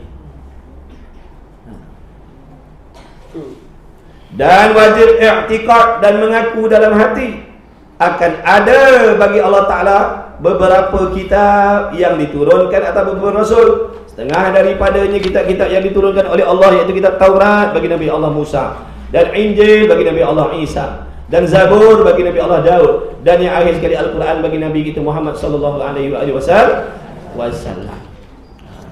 Dan wajib i'tikad, berapa surat lagi ni? Jangan tak ada habis je. Okey, kita cuba baca sampai muka surat 100. Yang ni kuliah minggu depan. Boleh habis insya-Allah. Bukan saja tu cakap habis tu pulut kuning Boleh? Pulut kuning. Meraikan khatam kitab, tanda seronok kita. Alhamdulillah Allah bagi taufik boleh ngaji. Barulah ada suasana seronok. Meraikan kerana Allah memberi kita peluang boleh belajar. Dulu tak pernah belajar tauhid, tak pernah pun pegang kitab tauhid. Ni dapat dengar, dapat belajar. Biarlah kitab ni ada berapa muka surat ni? Biarlah kitab ni ada 109 muka surat, yang kita datangnya 9 muka surat je. Kitab 109 muka surat, yang kita datangnya 9 je. Pun tak apalah. Sebab lepas khatam ni kita ulang balik saya nak ulang balik kali kedua kitab ni, insya-Allah. Lepas daripada tu besok kalau ada rezeki khatam, baru kita cadang nak baca kitab tauhid yang lain ataupun sambung kitab Faridah tu. Kitab Faridah. Insya-Allah azam ni, mudah-mudahan Allah izin. Amin. Kena semangat mengaji ni. Orang pergi tengok konsert semangat, kita mengaji tak semangat. Malu dengan dia orang. Dia orang bila penyanyi K-pop. K-pop. Ingat K-pop. Kita hello, berdengung stadium. Hai. Semangat. Ni tuan-tuan guru datang kuliah, bagi salam. Assalamualaikum. Salam. Tak semangat. Semangatlah. Tuan-tuan perempuan ni bila duduk dalam majlis ilmu, tuan-tuan ni duduk dalam majlis Allah, majlis Rasulullah, majlis para nabi, para rasul, para malaikat. Semangatlah. Berasa seronok. Ya Allah, kau pilih aku ni meskipun aku ni pendosa, mulut kuat mengumpat, suka berdengki, kau jemput juga aku jadi tetamu dalam majlis Allah. Rasa seronok ya Allah. Alhamdulillah. Tak boleh beli ya Allah. Tak belum tentu orang ada juta-juta duit boleh duduk dalam majlis ni ya Allah. Tapi aku ni adalah pakai miskin, sederhana, buat dosa banyak, mengumpat tak berhenti, tapi kau jemput juga jadi tetamu dalam majlis mulia ni. Jangan biar rasa diri kita ni bangga. Jangan berasa kerdil bila duduk dalam majlis-majlis yang sebenarnya mulia pada pandangan Allah. Sini ilmu majlis macam ni kena pada tempatnya nak bersorak, nak berseronok. Sebab dah memang garanti betul dan benar. Ini berseronok duduk dalam majlis maksiat.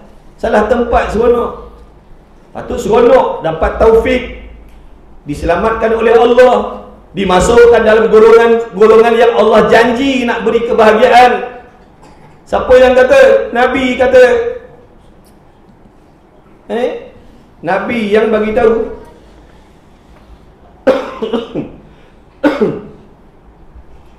Ilmu takkan diberi kepada orang yang celaka. Ilmu hanya diberi kepada orang-orang yang bakal diberi kebahagiaan oleh Allah. Orang yang akan diberi kebahagiaan oleh Allah akan diberi ilmu oleh Allah. Maksudnya Allah akan pilih, ambil mereka, letakkan di dalam tempat-tempat majlis ilmu. Itu tanda-tanda orang yang Nabi kata Allah nak bagi kebaikan, kebajikan, kebahagiaan dunia dan akhirat, meskipun dia banyak buat maksiat dengan Allah. Tapi dalam masa yang sama Nabi cakap, orang yang diharamkan syurga, orang yang diharamkan daripada mendapat kebahagiaan dunia akhirat, Allah akan jauhkan diri mereka daripada ilmu. Sebab tu kita kena rasa syukur sangat-sangat. Kita datang sini bukan dengan sebab kita yang minta dah, tetapi dipilih oleh Allah dengan belas kasih sayang Allah, belas kasihan Allah atas diri kita. Jadi belajar sungguh-sungguh. Semangat belajar. Semangat belajar. Dan wajib i'tikad dan mengaku di dalam hati bahawa ada bagi Allah Ta'ala beberapa banyak malaikat, iaitu malaikat ni satu makhluk daripada makhluk Allah Ta'ala yang dipelihara akan dia daripada mengerjakan maksiat dan kedosaan. Malaikat ni dia tak ada buat maksiat, tak ada buat dosa zahir batin, tak ada. Sama macam Nabi lah. Sifat Nabi tu macam sifat malaikat lah tu. tak buat dosa zahir batin, dan tidak bersifat mereka itu dengan sifat-sifat manusia. Dan mereka itu malaikat sangat banyak tiada diketahuikan bilangannya melainkan Allah Subhanahu Wa Taala jua yang mengetahui maksudnya.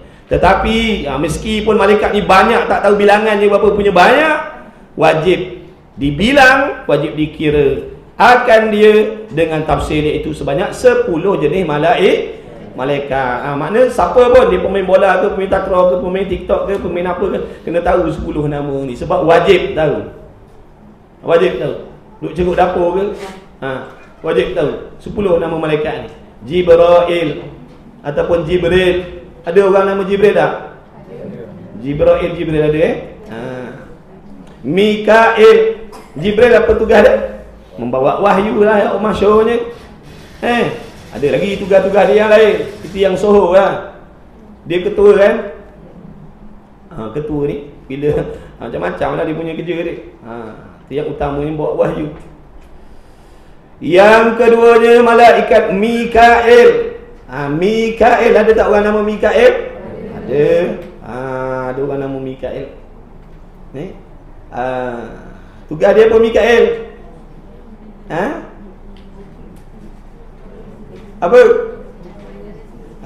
Urusan rezeki, kemakmuran muka bumi, perjalanan angin, hujan. Dia dah tugas tu. Dah tu lemah ke Allah nak kena ciptakan pula malaikat-malaikat duk buat kerja-kerja tu. Kata puasa. Buat apa ciptakan ni malaikat-malaikat ni? Cabut nyawanya sekian, hantar bawa rezekinya sekian, menurunkan hujan sekian. Kenapa nak perlukan benda ni? Dah Allah tak perlu. Allah tak perlu malaikat. Allah nak menzahirkan kehebatan, kekuasaan dia. Kita ni kalau jadi ketua, seronok tak pengikut ramai? Seronok tak? Sebab tu kita kempen sungguh-sungguh, biar ramai orang duduk bawah kita, baru gas sikit. Maknanya baru nampak kehebatan. Lagi ramai orang bawah kita, lagi hebat kedudukan. Jangan kita sangka kita je, besok tu nanti di padang mahsyar Allah akan pampangkan sekalian malaikat di padang mahsyar. Hari itu akan nampak betapa hebat dahsyatnya kerajaan Allah. Bukan maksud Allah berhajat dengan malaikat dah. Nak menunjukkan kebesaran pentadbiran Allah. Memiliki makhluk yang sangat mulia, yang sangat kuat, tapi takut dengan Allah. Kita dah lemah, dhaif, berani pula dengan Tuhan. Dah lah lemah, dhaif, berani pula. Allahu Akbar. Kemudian malaikat Israfil lagi akan bertugas ni, tengah standby, meniupkan serunai sangkakala nanti. Tiupan kali pertama habis, hancur lembu semua, bergulung semua habis. Tiupan kali kedua hidup balik semua. Itu tugas malaikat Israfil. Ada orang nama Israfil? Ada siapa cadang nak bawa nama cucu ke? Ada. Yang keempat, Israel. Ni malaikat Israel. Tugas dia apa? Cabut roh lah ni dalam banyak-banyak malaikat ni yang kita tak nak jumpa ni. Tak nak jumpa ni.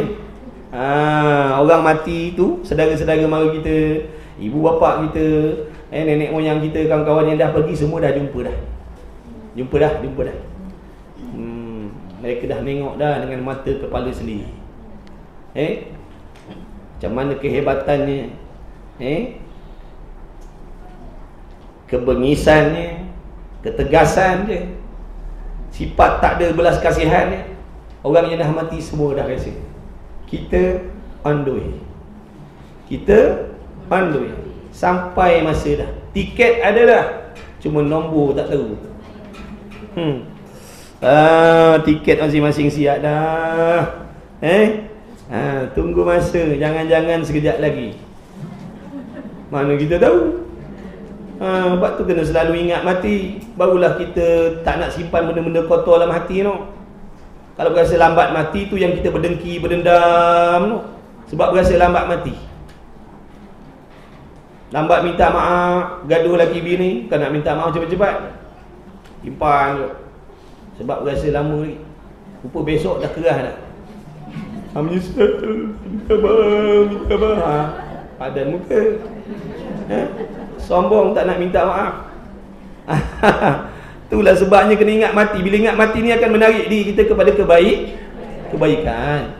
Cuba tuan-tuan waktu nak tidur tu yakin, aku yakin malam ni aku akan mati dalam tidur. Apa yang tuan-tuan akan buat? Tak boleh tidur.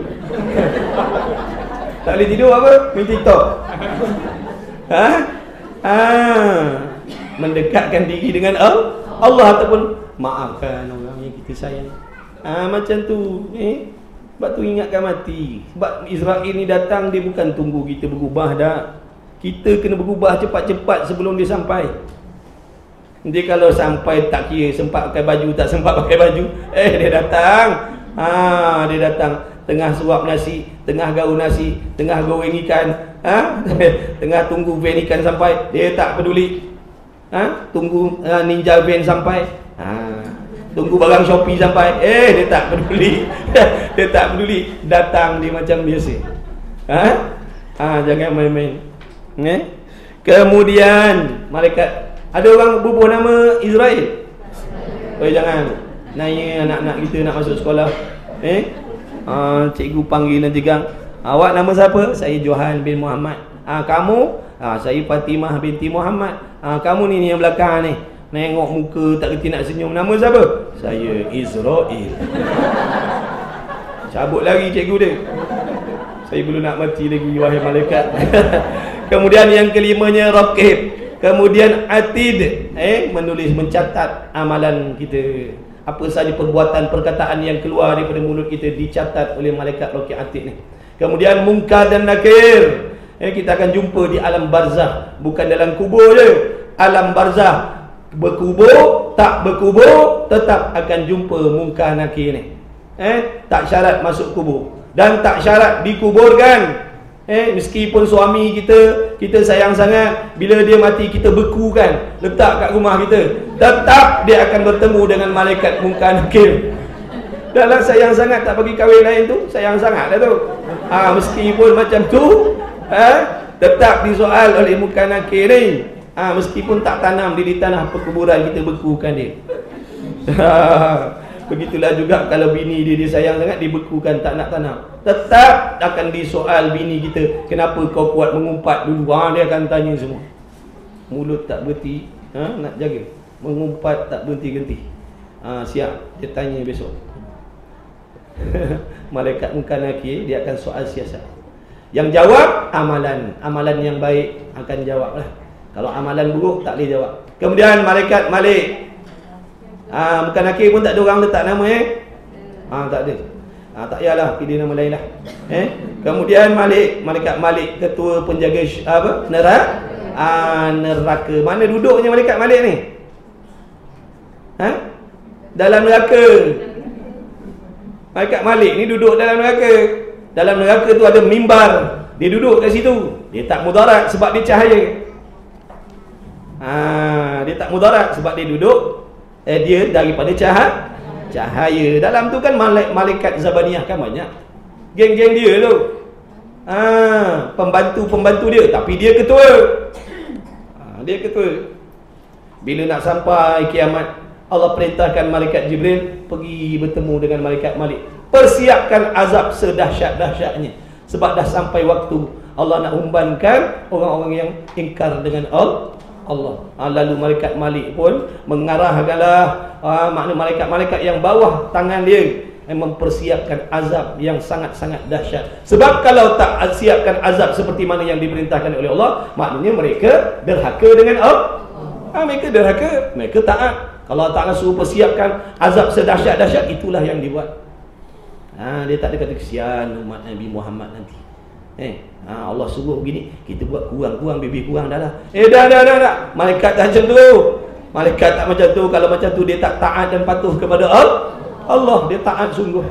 Malaikat Malik dan malaikat Ridwan, ketua penjaga syurga. Bila nak sampai dah kiamat, Allah Ta'ala perintahkan malaikat Jibril pergi jumpa malaikat Ridwan, perhiaskanlah syurga secantik-cantiknya, sehebat-hebatnya, kerana nak memasukkan kekasih-kekasih Allah. Allahumma ja'alna minhum ya Allah. Ya Allah, jadikanlah kami daripada kalangan penduduk syurga-Mu nanti ya Allah. Amin ya rabbal alamin.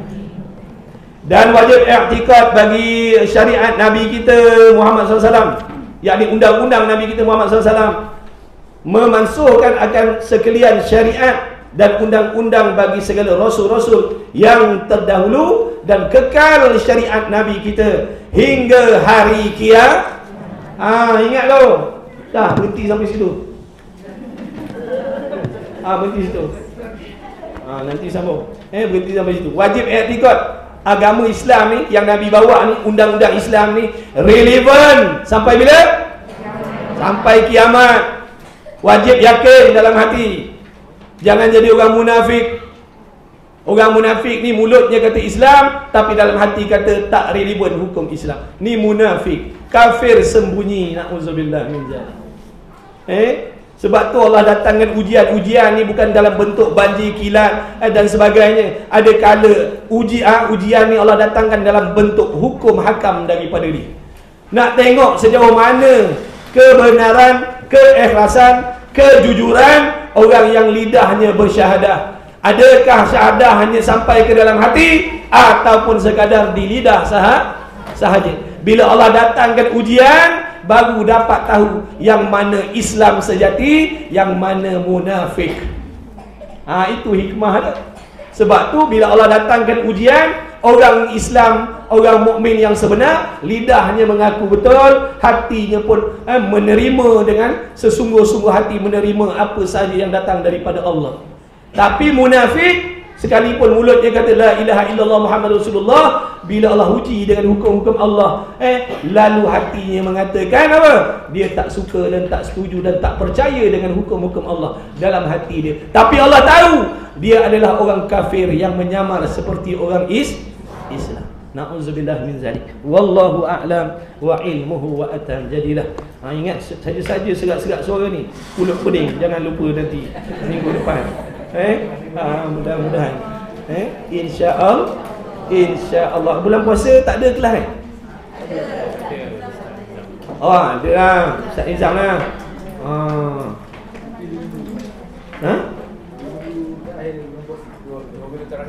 2 minggu terakhir bulan puasa baru cuti, baru start lah.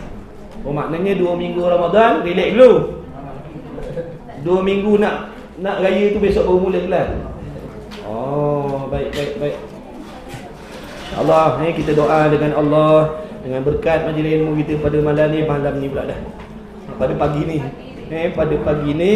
Mudah-mudahan dengan berkat majlis ilmu, dengan berkat junjungan besar Nabi kita Muhammad SAW, dengan berkat tuan pengarang kita, dengan berkat doa mak ayah kita, mudah-mudahan Allah mengkabulkan segala doa-doa kita yang baik, hajat-hajat yang baik yang tersurat, yang tersirat dikabulkan oleh Allah Subhanahu Wa Taala, dipanjangkan umur yang berkah, dimurahkan rezeki yang halal yang berkah, diberi keberkatan dalam apa sahaja yang diusahakan, dihidupkan hati yang mati, dilembutkan hati yang keras, dicerahkan hati yang gelap. Mudah-mudahan sentiasa diberi taufik oleh Allah untuk mendekatkan diri dengan Allah, melaksanakan kewajipan, menjauhkan yang diharamkan oleh Allah Subhanahu Wa Taala zahir dan batin.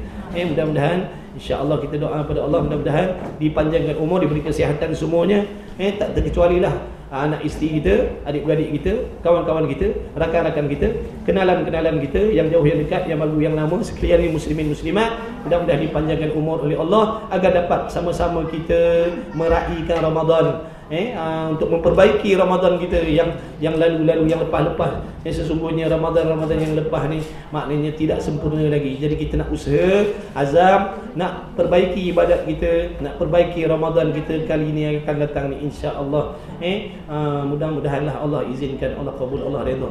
Amin ya rabbal alamin. Jadi salah silap, minta ampun, maaf banyak-banyak, ambil masa tuan-tuan panjang. Tapi sesungguhnya sebenarnya tuan-tuan tak rugi pun. Allah akan balas dengan balasan yang berlipat-lipat kali ganda nanti untuk tuan-tuan perempuan semua di hari kiamat. Amin ya rabbal alamin. Bismillahirrahmanirrahim. Alhamdulillahirabbil alamin wassalatu wassalamu ala Rasulillah wa ala alihi. Allahumma rabbana fa'na bima 'allamtana rabbana 'allimna alladhi ma yanfa'una rabbana faqih ahlana wa qarabati lana fi dinina ma ahli qudri untha wa dhakar wa sallallahu ala sayyidina Muhammad wa ala alihi wa sahbihi wa baraka wa sallam. Alhamdulillahirabbil alamin. Taqabbalallahu minni wa minkum minna. Allah